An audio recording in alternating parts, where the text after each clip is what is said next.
বিসমিল্লাহির রহমানির রহিম। শব্দ কি এখন ঠিক আছে? সবাই শুনতে পাচ্ছেন? আসলে আপনাদের গুরুত্বপূর্ণ সময়ের মধ্যে অল্প একটু সময় বিরক্ত করব। হযরত তো বলেছেন যে আমরা সিরাত সংক্রান্ত কিছু আলোচনা করব। নবীজি সাল্লাল্লাহু আলাইহি ওয়াসাল্লামের যে সিরাত, এটা অনেক বিস্তৃত জায়গা, অনেক বড় একটা জায়গা। কত বড় যে এটার আসলে শেষ নাই। এবং আরও সহজে বললে কোরআনুল কারীম যত বড়, নবীজির সিরাতটাও তত বড়। এবং এটা উম্মুল মুমিনিন আয়েশা রাদিয়াল্লাহু তাআলা আনহা তিনিই বলেছেন যে কানা খুলুকুল কোরআন। ওনাকে জিজ্ঞাসা করা হয়েছিল যে নবীজি কেমন ছিলেন, নবীজির চরিত্র কেমন ছিল। উম্মুল মুমিনিন বলেছেন, তুমি কি কোরআন পড়ো নাই? কোরআন যেমন নবীজিও তেমন। কোরআন যা বলেছে নবীজি সেটা করেছেন। কোরআন যেটা তত্ত্ব দিয়েছে নবীজি সেটা বাস্তবায়ন করে দেখিয়েছেন। তো কোরআনুল কারীম যেমন বড়, কোরআনুল কারীমের ভেতরে যেমন জ্ঞান প্রজ্ঞা, এটা কখনো শেষ হয় না। নবীজির সিরাতের ভেতরেও এটা কখনো শেষ হয় না। প্রত্যেক সময়ে মানুষ যখন নবীজির সিরাত পড়ে, এটা নিয়ে চিন্তা করে, নিজের সমাজের সাথে মিলিয়ে এখান থেকে শিক্ষা অর্জন করতে চায়, তো সবসময়ই মানুষের জন্য এই দরজা খোলা আছে যে সে নবীজির সিরাত থেকে উপকৃত হবে। এবং এই জন্যই নবীজির সিরাত লেখার চর্চা ধারা একেবারে নবীজি সাহাবীদের হাত ধরেই শুরু হয়েছে, এখন পর্যন্ত চলছে। এবং কেউ এটা বলতে পারবে না যে 2024 সালের পরে আর সিরাত লেখার দরকার নাই। প্রত্যেক ভাষায় হাজার হাজার সিরাত লেখা হয়েছে। তো কিন্তু এর প্রয়োজনীয়তা শেষ হয় না। কিন্তু আসলে সিরাতটা আমরা কেন পড়ব বা কেন আমাদের আগ্রহ বোধ করা উচিত, আমি আসলে ওই কথাটাই বলবো। কারণ নবীজির সিরাত তো আমরা এই সামান্য কিছু সময় আলোচনা করতে পারবো না। আপনারা অনলাইনে দেখেছেন অনেকে 100 ঘন্টা 150 ঘন্টাও নবীজির সিরাত আলোচনা করেছেন, কিন্তু এরপরেও বহু জিনিস বাকি। নবীজির সিরাত প্রথমে আমাদের যে জায়গা থেকে পড়া উচিত সেটা তো হচ্ছে আবেগের জায়গা। একজন মুমিন হিসেবে, একজন মুসলমান হিসেবে, যিনি আমাদের কাছে ওহী নিয়ে এসেছেন, যিনি আমাদের কাছে হেদায়েত পৌঁছে দিয়েছেন, তার জীবনে তো আমরা এমনিতেই পড়তে বাধ্য। এটার জন্য আসলে আর এটা চিন্তা করলে পরে আর কোনো কারণ বলার দরকার হয় না। কারণ আর কোনো কারণ দরকার নেই। নবীজি আমাদের সবচেয়ে প্রিয়, নবীজির সাথে আমাদের সবগুলো বিষয় জড়িত। এবং নবীজির জীবনে যদি আমরা না পড়ি তাহলে পুরো ইসলাম এবং দ্বীনের যে মেজাজ, এটা আমরা বুঝতে পারবো না। কারণ দ্বীনকে প্রথম বাস্তবায়ন করে দেখিয়েছেন নবীজি সাল্লাল্লাহু আলাইহি ওয়াসাল্লাম, তার ব্যক্তি জীবনে, সামাজিক জীবনে, সবগুলো জায়গাতে, যেটা অন্য কোথাও এই নমুনাটা আমাদের জন্য নাই। কিন্তু আমরা যদি আরেকটু চিন্তা করি যে নবীজির সিরাত আমাদের জন্য কেন গুরুত্বপূর্ণ, একটা বড় জায়গা হলো যে নবীজি আমাদের জন্য উসওয়া বা আদর্শ। প্রত্যেক জায়গাতেই যখন কোনো মানুষ মেধাবী হন, সমাজে কোনো বড় কাজ করেন, তারা কিন্তু যে কাউকে ইনফ্লুয়েন্স করতে পারেন। এবং এখানে মুসলমান অমুসলমান, দিনদার বা বদ্দিন এই তফাৎ নেই। একজন লোক যে নামাজ পড়ে না, সেও যদি একজন বড় কিছু করে, বড় প্রকৌশলী হয়, বড় শিক্ষাবিদ হয়, তারও কিছু মানুষের উপর একটা প্রভাব অবশ্যই থাকে। যেমন ধরুন বাংলা সাহিত্যে রবীন্দ্রনাথের একটা প্রভাব আছে, একটা বলয় আছে। এটা আপনি ব্যক্তি রবীন্দ্রনাথকে অপছন্দ করতে পারেন, কিন্তু তার এই বলয় এবং প্রভাবটা অস্বীকার করতে পারবেন না। আইজ্যাক নিউটন, বিজ্ঞানের জগতে তার একটা প্রভাব আছে। যারা বিজ্ঞান চর্চা করবে সে যদি দিনদারও হয়, তবু নিউটনের এই বলয়টাকে স্বীকৃতি দিতে হবে যে তার একটা প্রভাব আছে। কিন্তু পৃথিবীতে যত মানুষ এমন আছে যারা প্রভাবশালী, যারা বড় কিছু করেছে রাজনীতির অঙ্গনে বা বিভিন্ন অঙ্গনে, তাদের এই প্রভাবটা সার্বজনীন না। আপনি বিজ্ঞানের ছাত্র, আপনার কাছে আইজ্যাক নিউটন গুরুত্বপূর্ণ। আমি বিজ্ঞান পড়ি না, আমার কাছে তার কোনো গুরুত্ব নাই। আরেকজন বাংলা সাহিত্যের ছাত্র, তার কাছে রবীন্দ্রনাথ গুরুত্বপূর্ণ হতে পারে, আমি সাহিত্য পড়ি না, আমার কাছে গুরুত্ব নেই। কিন্তু নবীজির জীবনটা এমন না। বরং নবীজির জীবন হচ্ছে আপনি যেই পেশায় আছেন, আমি যেই পেশায় আছি, আমরা যেই জায়গায় আছি, সেই জায়গা থেকেই নবীজির কাছ থেকে আদর্শ নেওয়ার মতো এবং প্রভাব নেওয়ার মতো। কেউ যদি কোনো পরিবারের দায়িত্বে থাকে, তিনি যদি স্বামী হন, পরিবারের বড় সন্তান হন, তাহলে নবীজির জীবনীতে কি তার জন্য আদর্শ নাই? নবীজি তার স্ত্রীদের সাথে কীভাবে ইনসাফ কায়েম করতেন, এগুলো সব সে সেখান থেকে নিতে পারবে। যিনি কোনো বড় দায়িত্ব পাবেন, রাজনীতি করবেন বা সামাজিক কোনো কিছুর নেতৃত্ব দিবেন, তার কাছে কি নবীজি একজন নেতৃত্ব হিসেবে, একজন আদর্শ নেতা হিসেবে সামনে আসেন না? সামনে আসেন। যিনি শিক্ষক হবেন, নবীজি তো সাহাবায়ে কেরামকে তরবিয়ত করেছেন, সরাসরি শিক্ষা দিয়েছেন। তো একজন শিক্ষকের জন্য নবীজি আদর্শ, যে কীভাবে তিনি শিক্ষা দিবেন। এবং এটা আরও বিস্তৃত করে বলা যায়, অর্থাৎ প্রত্যেক ক্ষেত্রে সবার জন্য নবীজি সমানভাবে আদর্শ, যেটা বিশ্বে আর কোনো মানুষের ক্ষেত্রে এই নমুনা দেখানো যাবে না। হয়তো ওই মানুষটা কিছু মানুষের কাছে গুরুত্বপূর্ণ, কোনো একটা ফিল্ডে গুরুত্বপূর্ণ, কিন্তু সার্বিকভাবে সবার জন্য গুরুত্বপূর্ণ না।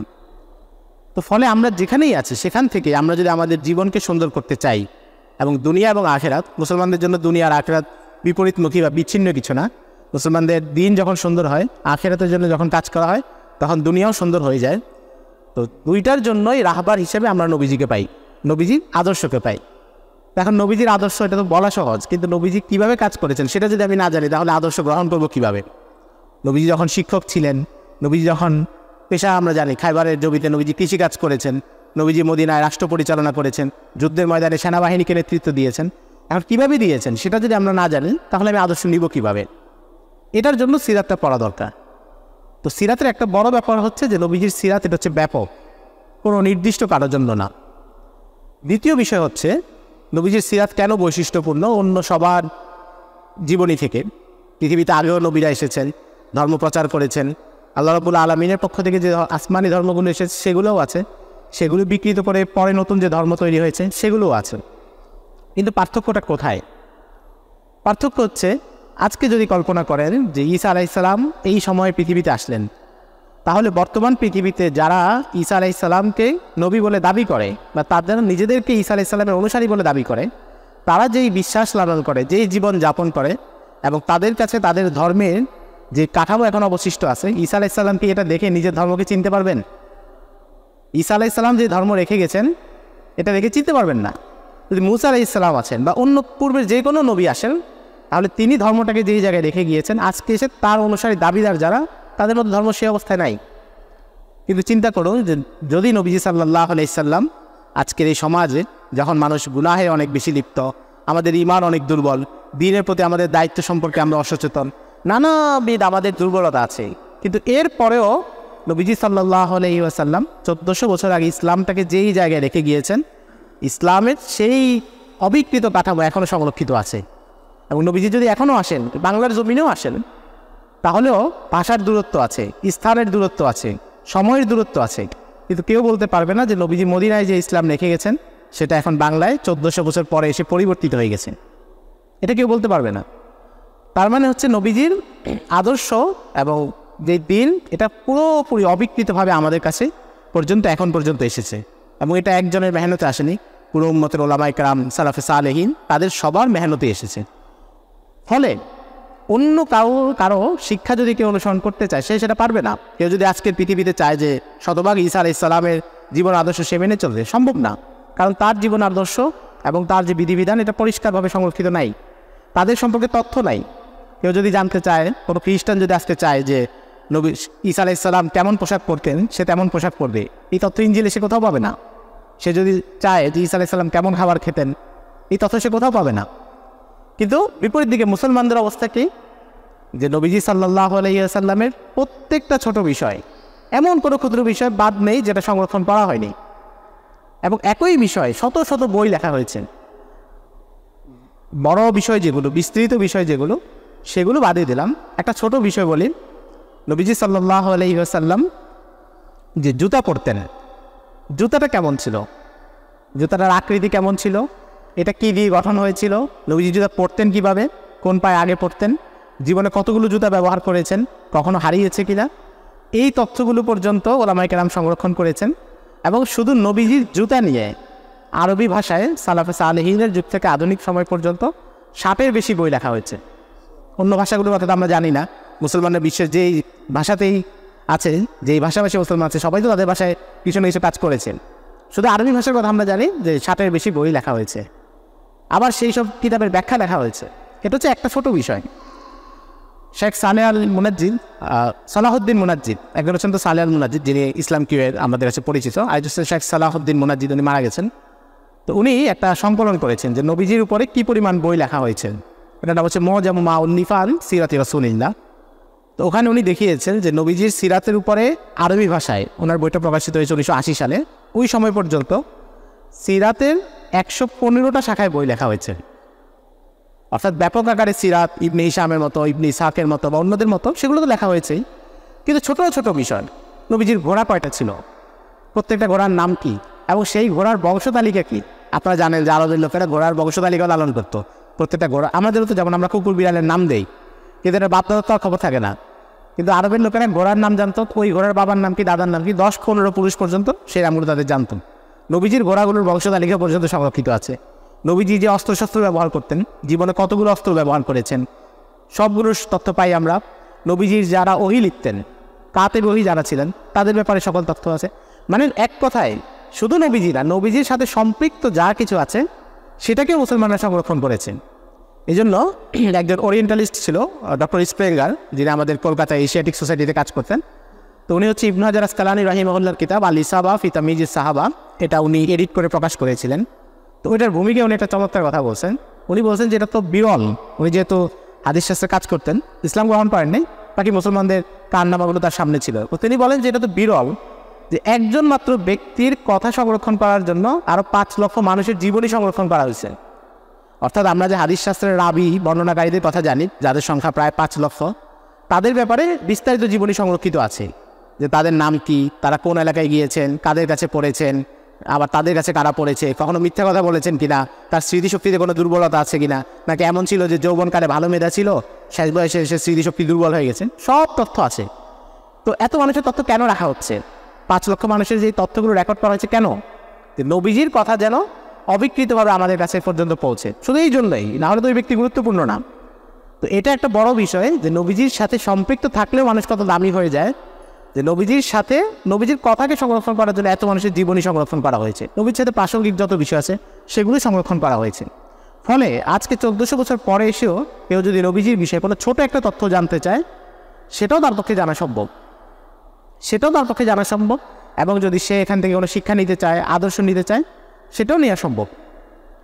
তৃতীয় বিষয়, যে কোনো দাওয়াতকে যখন সার্বজনীন করতে হয়, ব্যাপক করতে হয়, বা আরও যদি আমরা বলি বিশ্বায়ন, যদি এটা নেগেটিভ অর্থে, বিশ্বব্যাপী বিশ্বজনীন কোনো দাওয়াত প্রচার করতে হয়, তাহলে এখানে কিছু শর্ত লাগবে। 1 নম্বর হচ্ছে আপনি এখানে কোনো গোত্রবিধি করতে পারবেন না, আলাদা করতে পারবেন না, বা কোনো বিভেদ করতে পারবেন না। যেমন ইহুদিরা যেটা করতে, তারা বলতো যে বনু লাবি ছাড়া তাওরাত অন্যরা পাঠ করতে পারবে না। আমাদের ভারতে হিন্দুরা যেটা বলতো একটা সময়, যে ব্রাহ্মণ ছাড়া অন্য কেউ মহাভারত পাঠ করতে পারবে না, করলে নরকে যেতে হবে তাদেরকে। তার মানে দাওয়াত সার্বজনীন হলো না, স্বয়ং অনুসারীদের মধ্যেই দাওয়াত সার্বজনীন হলো না। কিন্তু ইসলামে এসে এমন কোনো বিভেদ নেই। নবীজির যে দাওয়াত, নবীজির যে সিরাত, সেটা সবার জন্য ব্যাপক। সেখানে ধনী থাকতে পারে, গরিব থাকতে পারে, সমাজের একেবারে নিম্ন বংশের কেউ থাকতে পারে, উচ্চ বংশের কেউ থাকতে পারে, প্রভাবশালী কেউ থাকতে পারে, অপ্রভাবশালী কেউ থাকতে পারে, কিন্তু সবার জন্য এটা সমান, এবং এই দাওয়াতে সবার হক আছে। তৃতীয় বিষয়, আরেকটা বিষয়, যে আপনি কোনো দাওয়াতকে ব্যাপক করতে হলে ইনসাফ কায়েম করতে হবে। এমন হতে পারবে না যে আপনি কোনো রাজনৈতিক মতবাদ প্রতিষ্ঠা করবেন কিন্তু কিছু মানুষের উপর জুলুম করবেন, তাহলে আপনার মতবাদ একসময় মুখ থুবড়ে পড়বে, যাদের উপর জুলুম করছেন তারা এখানে উঠে দাঁড়াবে। আপনি সবার উপর সমানভাবে ইনসাফ এবং আদল কায়েম করতে হবে।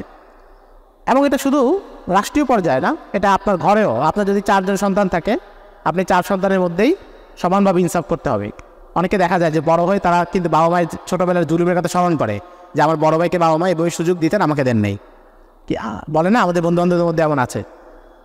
তো এখানে ইনসাফ করতে হবে, প্রত্যেকটা জায়গায় ইনসাফ করতে হবে। এবং ইনসাফের মূল বিষয় কি? ইনসাফের মূল বিষয় হচ্ছে যে যার যেটা প্রাপ্য তাকে সেটা দিয়ে দেওয়া, হুবহু সমান রাখা, এখানে কোনো বিভেদ না করা। তা আমরা নবীজির জীবনে যদি দেখি যে উনি ইনসাফ প্রতিষ্ঠা করেছেন। কেমন ইনসাফ প্রতিষ্ঠা করেছেন? শুধু এক বাক্য, যে যদি ফাতেমা বিনতে মুহাম্মদও চুরি করে তার হাতও কাটা যাবে। যেখানে আনসারি আরেকজন মহিলা যার নাম ফাতেমা ছিল, তিনি চুরি করেছেন, কেউ এসে সুপারিশ করেছেন যে উচ্চ বংশের মহিলা, আপাতত ওনার শাস্তি হিসেবে জরিমানা নেওয়া যায় কিনা, হাত না কেটে, কারণ হাত কাটলে সারা জীবন একটা চিহ্ন থেকে যাবে, একটা অপমান। তখন নবীজি বলেছেন, লাউ আন্না ফাতেমা বিনতে মুহাম্মাদান সারাকাত লাকাতাতু ইয়াদাহা, যদি ফাতেমা বিনতে মুহাম্মদও চুরি করে তাহলে তার হাত কাটা যাবে। কিন্তু এই ইনসাফ তো পৃথিবীতে নাই। পৃথিবীতে আইন আছে, কিন্তু সেই আইন নির্দিষ্ট কিছু মানুষের জন্য। প্রত্যেক সময় আমাদের দেশে বলি, সারা দেশে বলি, আন্তর্জাতিক কাঠামোতে দেখি মানবাধিকার বা বিভিন্ন বিষয়, এগুলো নির্দিষ্ট কিছু মানুষ এটার আওতামুক্ত ধরেই নেওয়া হয়, যে এই মানুষগুলো আসলে অপরাধ হতেই পারে না, এভাবে আলাদা করা হয়। কিন্তু ইসলামের যে দাওয়াত এবং নবীজির যে সিরাত, সেখানে এমন কিছু নেই, সেখানে সবার জন্য সমান ইনসাফ। এবং সিরাতের সাথে, যেটা একেবারে সিরাতের এক্সটেনশন বলতে পারি বা সিরাতের সাথেই লাগানো, সেটা হচ্ছে খেলাফতে রাশেদা বা খোলাফায়ে রাশেদা, সাহাবায়ে কেরামের যে আদর্শ, সেখানেও আমরা দেখি ইনসাফই প্রতিষ্ঠা হয়েছে। সেখানে খলিফার ছেলে আর সাধারণ মানুষের ছেলে কোনো তফাৎ করা হয়নি। ফলে আপনি যদি কোনো সমাজে ব্যাপক দাওয়াতের কাজ করতে চান, সেখানে ইসলামকে প্রতিষ্ঠিত দেখতে চান, তাহলে সবার আগে তো নিজের মধ্যেই গুণাবলী আনতে হবে। আপনি একটা সমাজে যদি আপনি ইসলামী আন্দোলন করতে চান, আন্দোলনের মধ্যে রাজনৈতিক কাঠামো আন্দোলন হওয়া জরুরি না, আপনি যদি একটা দাওয়াত দেন, তাবলিগ জামাত এটাও তো একটা আন্দোলন, এক প্রকার আন্দোলন।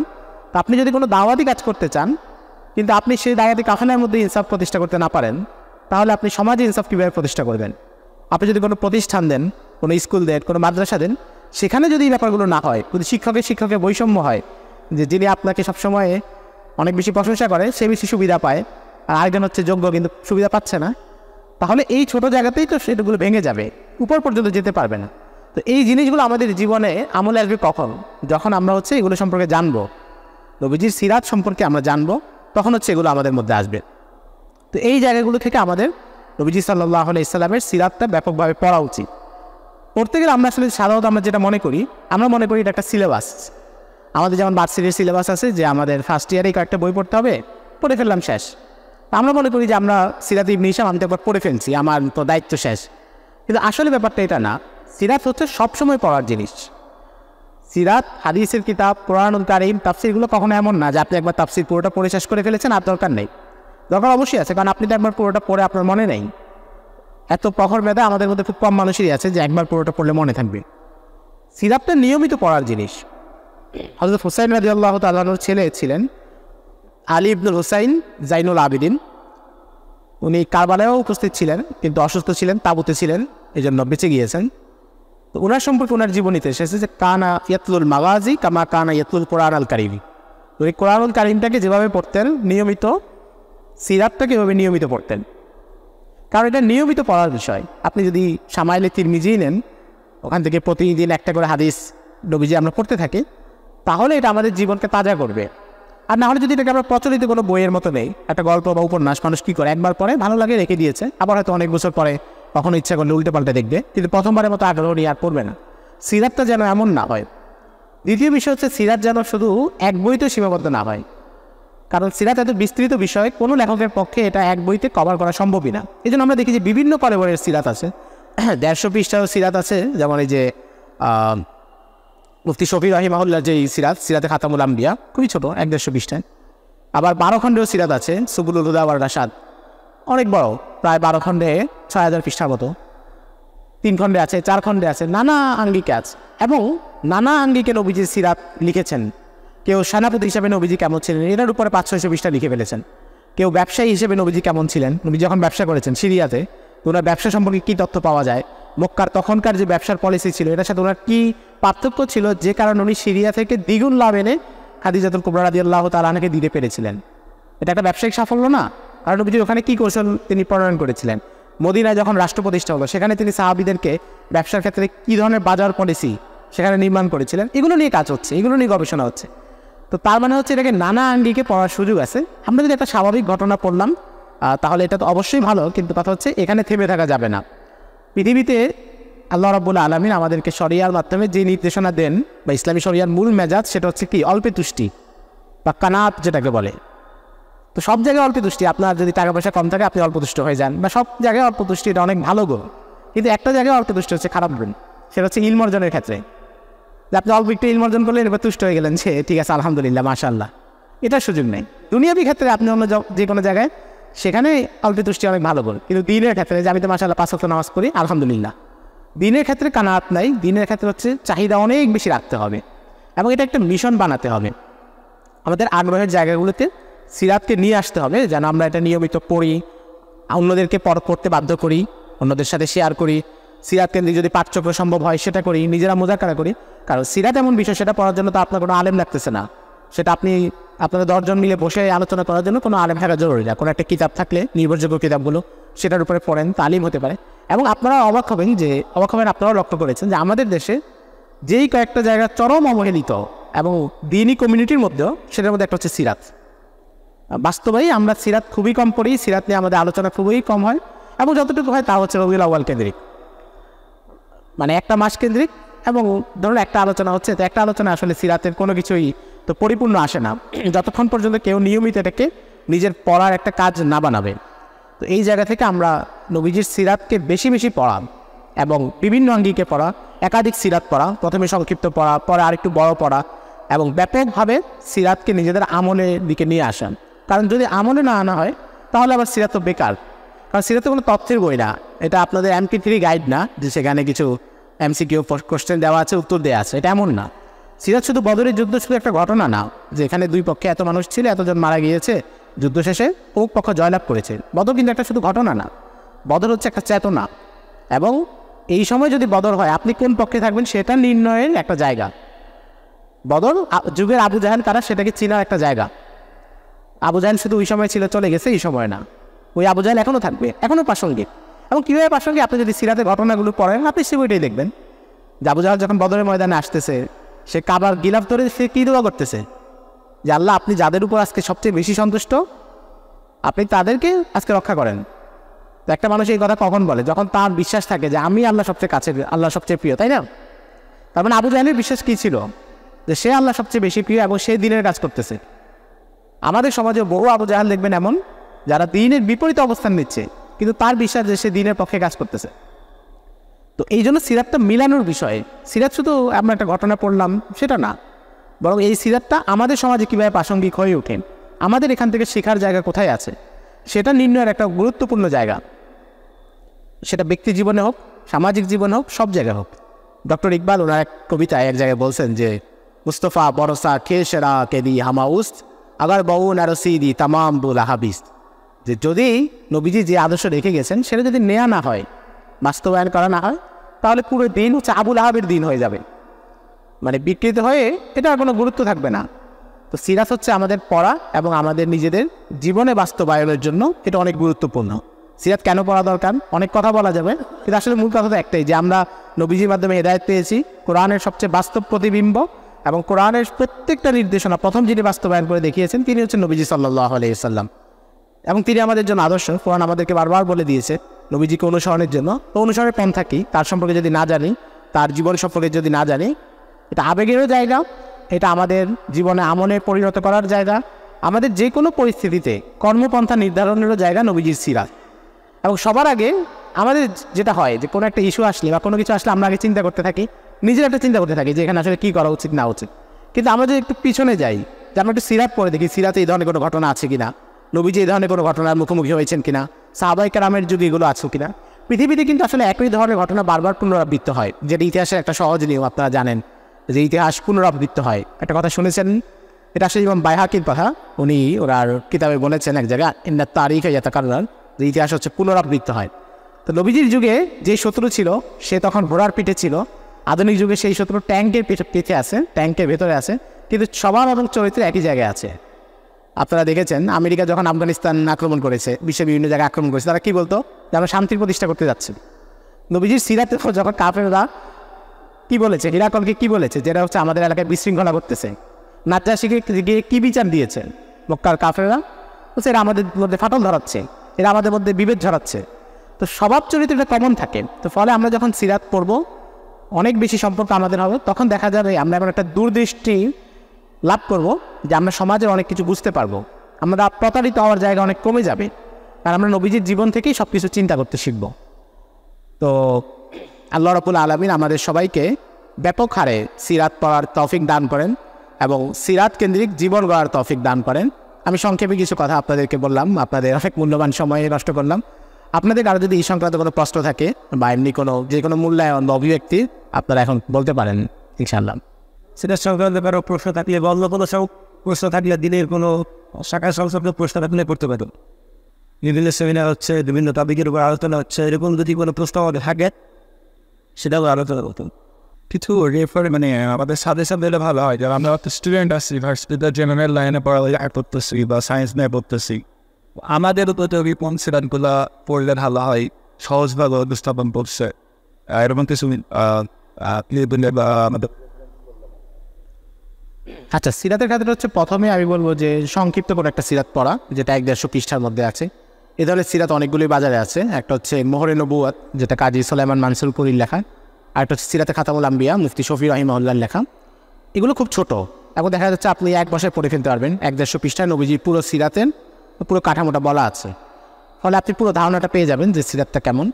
এরপর হচ্ছে আপনি একটু বিস্তারিত পড়েন দ্বিতীয় ধাপে, যে সিরাতে মুস্তফা আছে, রহমাতুল্লিল আলমিন আছে, আর রাহিকুল মাকতুম আছে, এগুলো পড়েন। আর 3 নম্বর ধাপে আপনি হচ্ছে কি আগে নবীজি পুরো জীবনে সংক্ষেপে জানলেন, বিস্তারিত জানলেন। এবার আপনি আপনার নিজের আগ্রহের জায়গা নির্ধারণ করেন যে সিরাতের কোন জায়গাটা আমার ফোকাস, বা আমি কোন জিনিসটা শিখতে চাই নবীজি, যদি আপনার নবীজির জিহাদি জীবন সম্পর্কে আগ্রহ থাকে, নবীজির জিহাদি কৌশল কী ছিল, এগুলোর উপর অনেক কাজ হয়েছে। এবং এগুলো সাধারণ মানুষরা যারা বড় বড় সেনাপতি, বিভিন্ন দেশের আধুনিক সামরিক প্রশিক্ষণে অভিজ্ঞ, তারা লিখেছেন। মেজর জেনারেল আকবর খান ছিলেন পাকিস্তানে, ব্রিটিশ আর্মির জেনারেল, উনি নবীজির সামরিক কৌশল নিয়ে লিখেছেন। সিরিয়ার একজন বড় জেনারেল ছিলেন, পরে মন্ত্রী হয়েছিলেন, প্রতিরক্ষা মন্ত্রী, মুস্তফা তল্লাস, উনি নবীজির সামরিক জীবনী লিখিয়েছেন। ইরাকের বড় জেনারেল ছিলেন মাহমুদ শিখ খাত্তাব, উনি লিখেছেন।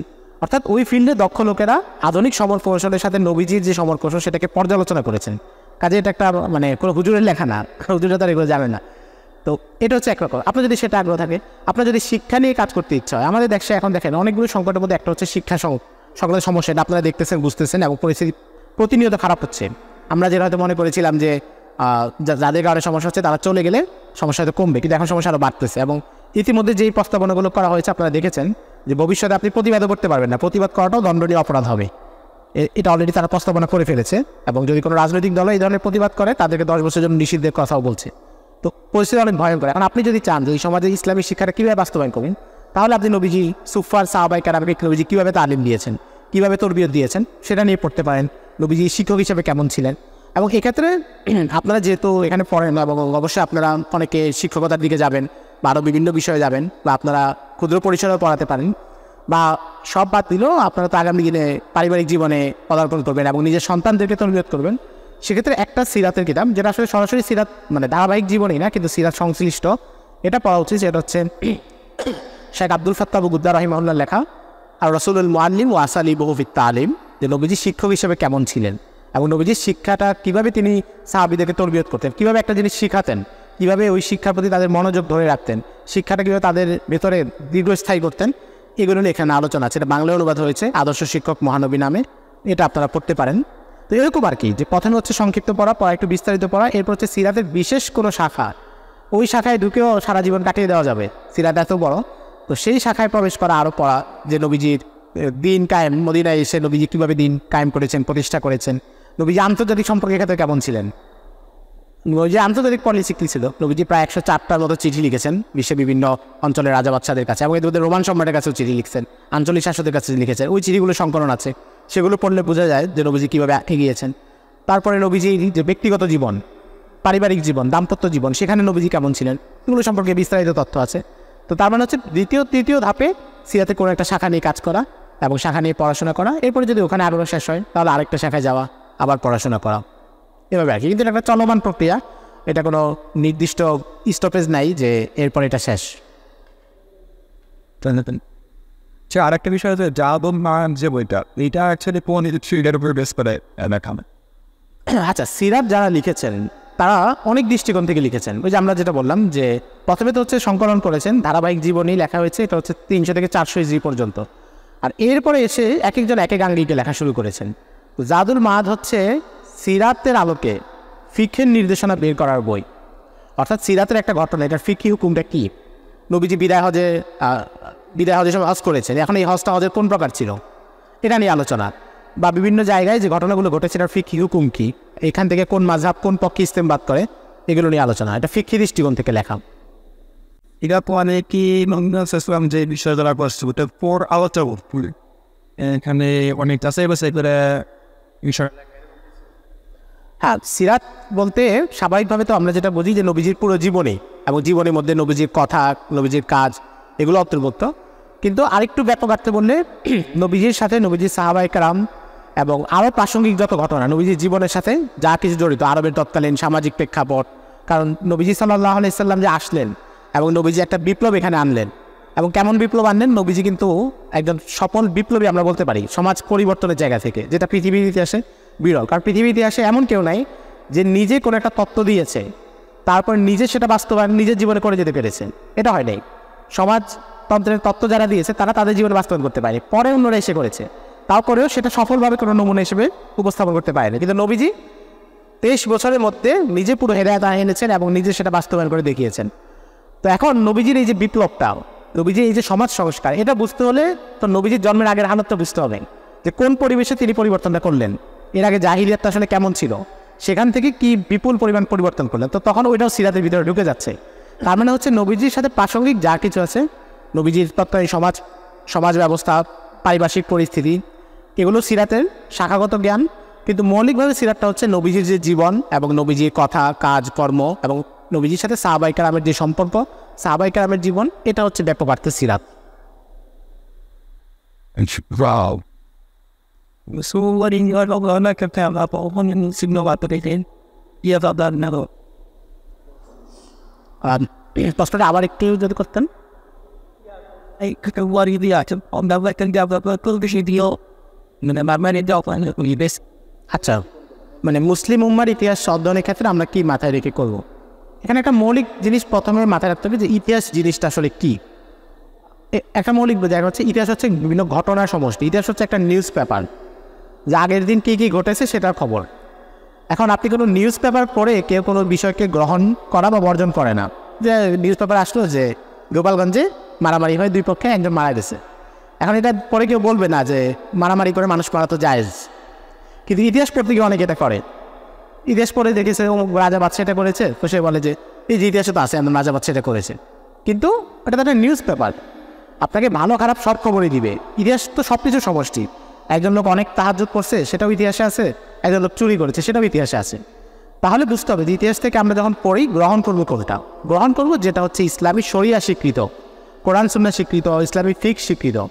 এটা হচ্ছে প্রথম মূলনীতি এবং প্রধান মূলনীতি, যে আমি একটা ইতিহাস পড়লাম, এখানে আমার গ্রহণীয় কোনটা সেটা ইতিহাস আমাকে বলবে না। ইতিহাস শুধু ঘটনাগুলো সব বলে দিচ্ছে আমাকে, কিন্তু আমার গ্রহণীয় কোনটা সেটা হচ্ছে আমি কোরআন সুন্নাহ, ইসলামী শরিয়া, ফিকহ এবং দ্বীনের বুঝ, সেখান থেকে এটাকে যাচাই করে ইতিহাসটা গ্রহণ করব। আর এরপর আরেকটা বিষয় লক্ষণীয়, সেটা হচ্ছে যে আমি যাদের বইটা পড়তেছি ইনি লেখক হিসেবে কেমন, ইনি যেটা লিখেছেন সেটা আমানতদারিতার সাথে লিখছেন কিনা। কারণ নানাদের নানা পার্সপেক্টিভ থেকে ইতিহাস লেখে। মুসলিমদের মধ্যে নানা গ্রুপ আছে, অমুসলিমদের মধ্যে তো আছেই, অমুসলিমরা এই দিনের উপর আক্রমণ করে। মুসলমানদের মধ্যেও যারা ভিন্ন ফিরকার, যেমন কাদিয়ানীরা যখন ইসলামের ইতিহাস লেখেন তখন তারা তাদের মতো করে একরকম লেখেন, শিয়ারা যখন লেখেন তারা তাদের মতো করে একরকম লেখেন। ফলে এটা বোঝা যায় আমি যেটা পড়তেছি, অনেকে হচ্ছে কি যে প্রথম একটা বই পড়ে যে কোনো বিষয়ে, তো বই পড়ে সে এটাকে চূড়ান্ত ধরে নেয়, এরপরে ভবিষ্যতে যত বই পড়ে এটার আলোকে মাপে, এটার সাথে বিপরীত দিলে সে ভাবে না এটা তো ভুল, কারণ আমি আগে এটা পড়ছি। এরকম করা যাবে না, এবং নিয়মিত যাচাইয়ের উপরে থাকা যে আমি যা পড়তেছি সেটা সঠিক কিনা, এবং অন্যান্য যে এই বিষয়ে আরও বই আছে, আরও লেখা আছে, এগুলোর সাথে পর্যালোচনা করা, এবং যেখানে কোনো সমস্যার সম্মুখীন হতে হয় বোঝার ক্ষেত্রে, সেক্ষেত্রে স্থানীয় আলেম যারা আছেন তাদের সাথে মাশওয়ারা করা, তাদেরকে জিজ্ঞাসা করা। কিন্তু মৌলিকভাবে ওই বিষয়টা হচ্ছে গুরুত্বপূর্ণ, যে ইতিহাস থেকে আমাদের গ্রহণীয় কোনটা সেটা হচ্ছে কোরআন সুন্নাহ এবং শরিয়া যেটা বলে সেটা।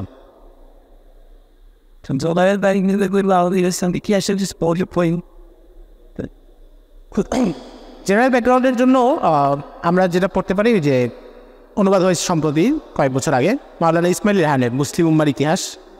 তো এটা অনেক একাধিক খণ্ডে, প্রায় 15-16 খণ্ড প্রকাশিত হয়েছে, আরও হবে। তো যদি কেউ কষ্ট করে এটা কিনে ফেলতে পারেন এবং এটা পুরোটা পড়ে ফেলতে পারেন, তো এখানে সামগ্রিকভাবে সব আলোচনায় আছে, আর বেশি বই লাগবে না আর কি। এই একটা বইতে ব্যাপকভাবে সবগুলো আছে। সামনে গিয়েছে মাইক পাতে, ও আচ্ছা আচ্ছা, মানে এই যে মাইক ছাড়া কথা বললে একটু ভালো হতো, আপনারা যদি একটু এগিয়ে আসেন আর কি।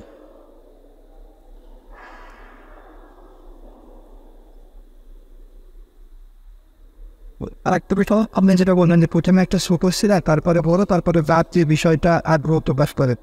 আসলাম দৃষ্টিকোণ থেকে বর্তমান প্রেক্ষাপটে আমাদের কোন বিষয়টার উপরে বেশি জানা হচ্ছে? বর্তমান প্রেক্ষাপটে আমাদের মানে সিরাতের কোন বিষয়টা বেশি জানা উচিত, এটা কিন্তু একটা গুরুত্বপূর্ণ প্রশ্ন। এটা আসলে ব্যাপকভাবে আমাদের যেটা জানা উচিত সেটা হচ্ছে নবীজির দাওয়াতি কর্মপন্থা কী ছিল। নবীজি মক্কার যে প্রতিকূল পরিবেশে, যে জাহিলিয়াতের মাঝে ছিলেন, সেখানে তিনি কীভাবে দাওয়াত দিয়েছেন এটাকে ব্যাপকভাবে জানা, এবং নবীজির দাওয়াত যে ব্যাপক ছিল, নবীজির দাওয়াতের পদ্ধতি কী ছিল, ব্যক্তি বিশেষে নবীজি এক একজনকে এক একভাবে দাওয়াত দিয়েছেন, এই হিকমতগুলো বোঝা। এই জন্য নবীজির দাওয়াতি যে ধারা এটাকে ব্যাপকভাবে পড়া। এটা নিয়ে তো আরবিতে অনেক বই আছে, বাংলায় আছে কিনা আমি জানি না। আরবিতে ফিকহুদ দাওয়া, সিরাতুন নববী, এই ধরনের শিরোনামে অনেক বই আছে। তো যদি আপনাদের সম্ভব হয় সেগুলো কারো কাছে পড়ে নিতে পারেন বা দেখতে পারেন, অথবা আপনারা নিজেরাও যদি সিরাত পড়েন, সিরাতের ঘটনাগুলো তো আছে, আপনার একটু চিন্তা করে পড়তে হবে আর কি। আসলে এগুলো পড়লে একটু চিন্তা করে পড়া উচিত, তখন দেখা যাবে আমার মাথায়, আমি এটা পড়তে গিয়ে বা লিখতে গিয়ে আমার মাথায় একটা বিষয় আসে না, আপনার মাথায় চলে আসছে। এটা এমনই হয়। তো ব্যাপক হচ্ছে আমরা যদি সবাই নিজেরা পড়ি এবং চিন্তা করি, তাহলে আল্লাহ আমাদের মাথায় অনেক কিছু ঢেলে দিবেন। আর যদি আল্লাহর কাছে একটু দোয়া কান্নাকাটি করি যে আল্লাহ আমাকে এখান থেকে সঠিক বিষয়গুলো বোঝার তৌফিক দান করেন, তাহলে আল্লাহ দেখা যাবে এমন এক বিষয় আপনাকে দিয়ে দিচ্ছেন যেটা হয়তো আপনি যার বই পড়ে শিখছেন তার মাথায় এটা ছিল না। এটা হয়। এটা খুব একটা স্বাভাবিক বিষয়, কিন্তু দাওয়াতটা বোঝা দরকার। কারণ আমাদের এখন যেই সমাজ বাস্তবতা আমরা আছি, সার্বিকভাবে আমরা প্রচণ্ড কোণঠাসা হচ্ছি এবং প্রতিদিন হচ্ছি।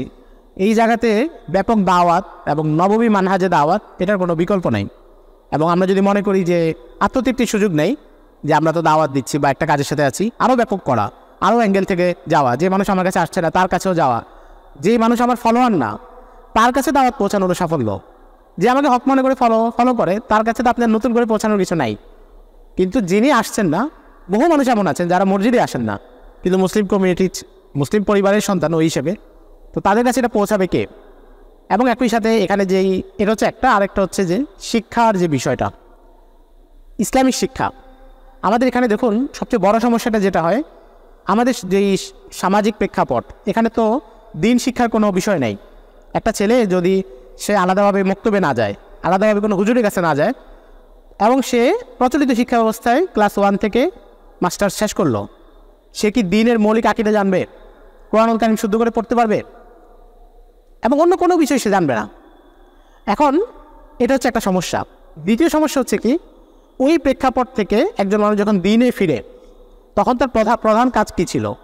প্রধান কাজ হচ্ছে তার এই যে দুর্বলতা, যেটা হয়নি পুরো বিষয়টা বেসিকভাবে শুরু করা। কিন্তু আমরা এখানে একটা ভুল করি, আমরা হচ্ছে আমার যেগুলো ধারাবাহিকতার সাথে পড়া উচিত, যে আমার প্রথমে কোরআনুল কারীমের তাজবিদ ঠিক করা, অন্তত এতটুকু যে আমার নামাজটা শুদ্ধ করে পড়তে পারি, নামাজের মৌলিক মাসালাগুলো জানা, যে আমি যখন মুসাফির হবো তখন কীভাবে নামাজ পড়বো। আচ্ছা, প্রত্যেক মুসলমান অন্তত এতটুকু যোগ্যতা তো রাখা উচিত যে সে একটা জানাজা পড়াতে পারবে। এটা কি শুধু হুজুরদের দায়িত্ব? এমন তো না, এতটুকু যোগ্যতা থাকা উচিত। একটা জানাজা পড়ানো তো খুব কঠিন কিছু না। এতটুকু যোগ্যতা থাকা উচিত যে মসজিদে ইমাম সাহেব না আসলে বা সফরে তারা 3-4 জন একসাথে থাকলে ওখানে একজন ইমামতি করতে পারবে, এবং এমন ইমামতি যে অন্যের নামাজ নষ্ট করবে না। এতটুকু যোগ্যতাও থাকা উচিত না সবার? কিন্তু এগুলোর দিকে আমাদের আগ্রহ কম থাকে। আমাদের আগ্রহ একটু বেশি থাকে ফ্রিমেসন, দাজ্জাল, ইলুমিনাতি, আমিন জোরে হবে না আসতে হবে, আকীদার বিভিন্ন সূক্ষ্ম বিষয়, এগুলো নিয়ে আগ্রহটা বেশি থাকে। ওগুলো নিয়ে থাকতে পারে, সমস্যা নেই, কিন্তু সমস্যা হচ্ছে প্রধান কাজ কিন্তু এটা। যেহেতু আমাদের শিক্ষা ব্যবস্থায় আমাদেরকে কখনো এগুলো শেখানো হয় না, ফলে আমি যখন দিন পালন করতে চাই তাহলে আমার এই বেসিক জায়গাগুলো থেকে শুরু করা উচিত। তো এখানে আপনারা সিরাত থেকে এগুলো চিন্তা করতে পারেন যে এই সমাজে শিক্ষা খাতে অনেক কাজ করা দরকার আছে।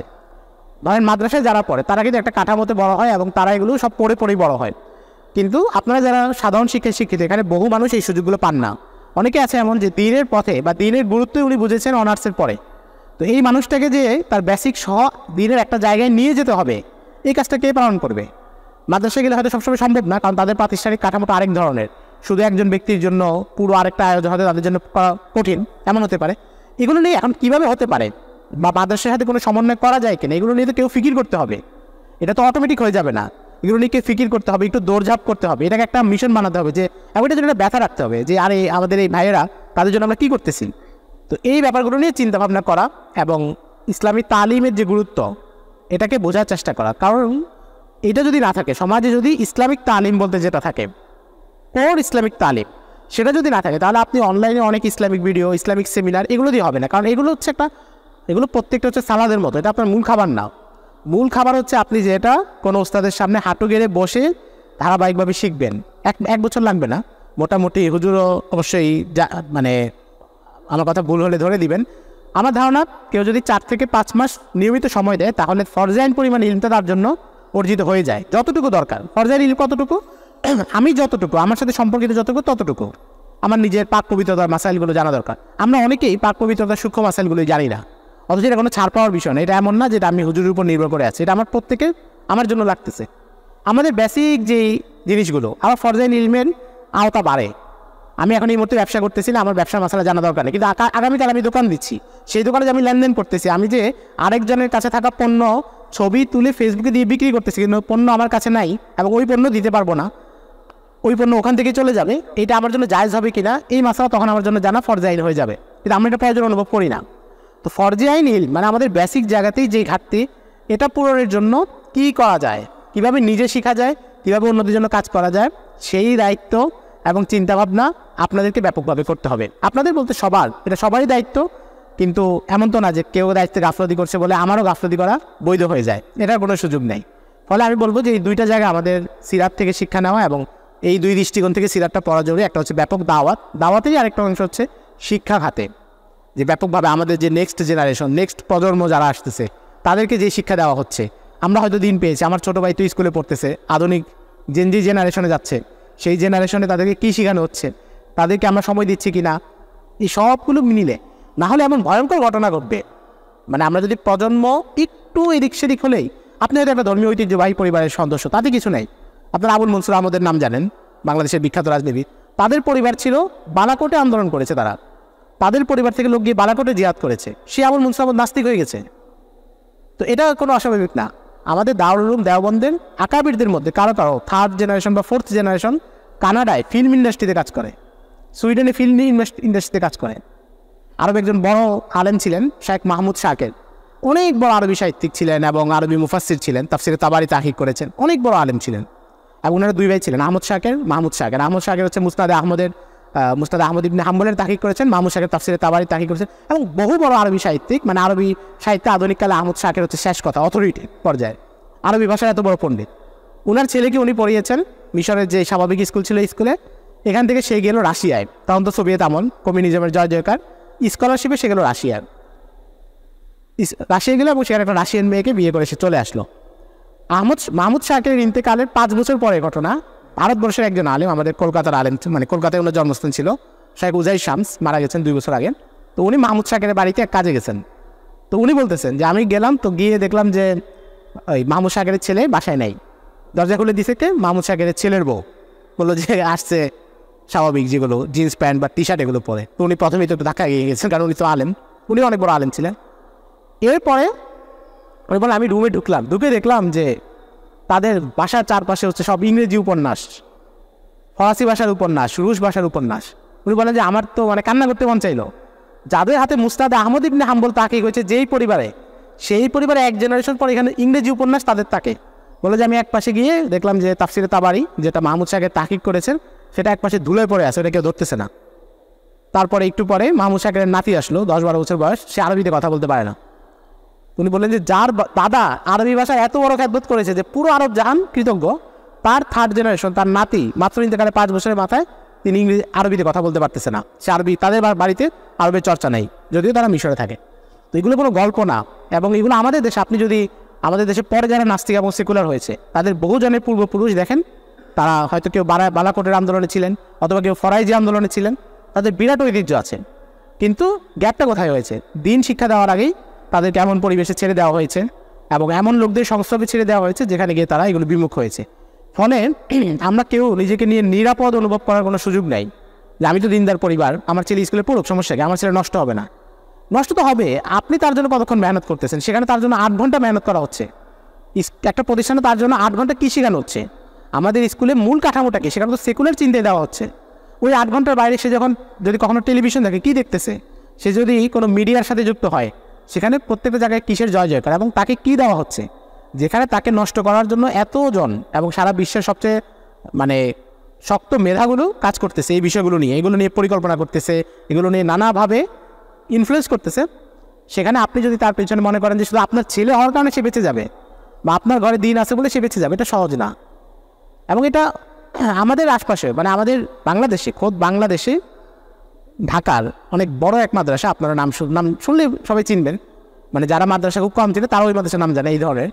সেই মাদ্রাসায় হাদিস পড়ান অনেক বড় আলেম, উনার ছেলে এই মুহূর্তে সে কলকাতায় আছে, এবং কলকাতায় হচ্ছে এক শাহবাগী মেয়ে, ঢাকার চারুকলার এক শাহবাগী মেয়ের সাথে তার সাথে লিভ টুগেদার চলে। নাউজুবিল্লাহ, এটা কোনো গল্প না, এটা বাস্তবতা। তো ফলে আমাদের এই ব্যাপারগুলোর গুরুত্ব এবং ভয়াবহতা অনুভব না করলে আমরা আসলে আগামী দিনে অনেক কঠিন সমস্যা আছে। এবং আপনারা যদি খবর নেন যে অনেক ঐতিহ্যবাহী পরিবারে ভাঙন এসেছে 3rd, 4th জেনারেশনে, যেখানে তারা স্কুল কলেজে পড়েছে। স্কুল কলেজে পড়া দোষের না, আমি আবারও বলতেছি, পড়তে হবে, এটা একটা বাস্তবতা, সামাজিক বাস্তবতা। আমাদেরকে এই যোগ্যতা দক্ষতাগুলো তো অর্জন করতে হবে, কিন্তু আমাদের মূল যে জায়গাটা সেটা যদি না দেওয়া হয়, যদি বেসিক দিন ফরজাইন ইলমটাকে না দেওয়া হয়, দিনের সাথে সম্পর্ক গড়ার পরিবেশ করে না দেওয়া হয়, যেমন আমাদের শাইখ হারুন ইজাজ সহ অনেকে মেহনত করতেছেন, আল কোরআনের দর্স আছে বিভিন্ন জায়গায়, আরও অনেক ধরনের কার্যক্রম আছে, এগুলোর সাথে যদি সক্রিয়ভাবে না দেওয়া হয়, শুধু কেউ কোনো ঐতিহ্যবাহী পরিবার, তার বাবা বড় আলেম ছিলেন, তার দাদা তাবলিগের আমির, এটার কারণে কেউ রক্ষা পাবে না। যে ঝড় আসতেছে, এই ঝড় প্রত্যেক ঘরে পৌঁছে যাবে এবং পৌঁছে যাচ্ছে, যেহেতু এটা অনলাইনের যুগ, প্রত্যেক ঘরেই ওই ঝড় পৌঁছে যাওয়ার মাধ্যমগুলো সক্রিয় আছে। তা আল্লাহ রাব্বুল আলামিন আমাদেরকে এই বিষয়গুলোতে কাজ করার তৌফিক দান করুক, পরিস্থিতির ভয়াবহতা বোঝার তৌফিক দান করুক। আসলে সত্যি কথা হচ্ছে পরিস্থিতির ভয়াবহতা আমরা যদি বুঝি তাহলে আমরা মনে হয় মানে স্বস্তিতে থাকতে পারবো না। যে ডক্টর সারোয়ার স্যার, যিনি হচ্ছে LGBTQ নিয়ে কাজ করেন, সপ্তাহখানেক আগে ওনাদের একটা ঘরোয়া মজলিসে বসা হয়েছিল। উনি বললেন যে ভাই আমি রাতে ঘুমাতে পারি না। উনি বললেন যে আমাকে ফেসবুকে তো মানুষ অনেক বকাঝকা করে, অনেক কিছু বলে, কিন্তু আমি রাতে ঘুমাতে পারি না। বিশ্বাস করেন আমি রাতে ঘুমালে অনেক সময় দুঃস্বপ্ন থেকে জেগে উঠি, কারণ ওনার কাছে বিষয়গুলো আরও বেশি পরিষ্কার। উনি যেহেতু এটা নিয়ে কাজ করেন, এটা নিয়ে গবেষণা করেন, কে কী করতেছে উনি জানেন। তো এটা হচ্ছে বাস্তবতা। আল্লাহ রাব্বুল আলামিন আমাদেরকে এই বিষয়গুলোতে কাজ করার তৌফিক দান করুক, এবং প্রত্যেক এলাকায় স্থানীয় আলেম যারা আছেন তাদের সাথে মাশওয়ারা করে কখন কী কর্মপন্থা। আমি তো আপনাদেরকে কিছু মানে এমনি কথা বলে গেলাম, মৌলিক কথা। এখন আপনি আগামীকালে যদি কাজ করতে চান তখন কার তত্ত্বাবধানে কাজ করবেন? আপনাদের এখানে হুজুর আছেন, অন্য এলাকায় যদি থাকেন সেখানে ওলামায়ে কেরাম আছেন, তাদের সাথে একটা সমন্বয় করে যদি কাজ করেন ইনশাআল্লাহ আমাদের কাজের মাধ্যমে অনেক বড় ফলাফল আসবে। কারণ বাতিল যত বেশি দেখা যায়, যখন হকের কাজ শুরু হয়ে যায় তখন সেটা দুর্বল হয়ে যায়। কাজে আমার ভয় পাওয়ারও কিছু নেই। পরিস্থিতি ভয়াবহ মানে হচ্ছে আমাদের কাজ করা দরকার। পরিস্থিতি ভয়াবহ মানে এটা না যে আমরা এখন আরও ভয় পেয়ে আর কাজ করবো না, যে আমাদের কাজ করে লাভ নেই, বরং আমাদের কাজ করা দরকার। আল্লাহ রাব্বুল আলামিন আমাদের সবাইকে তৌফিক দান করেন। আসসালামু আলাইকুম ওয়া রাহমাতুল্লাহ। কি কথা বাসায় সেই কথা তো হয়ে গেছে না? ঠিক আছে।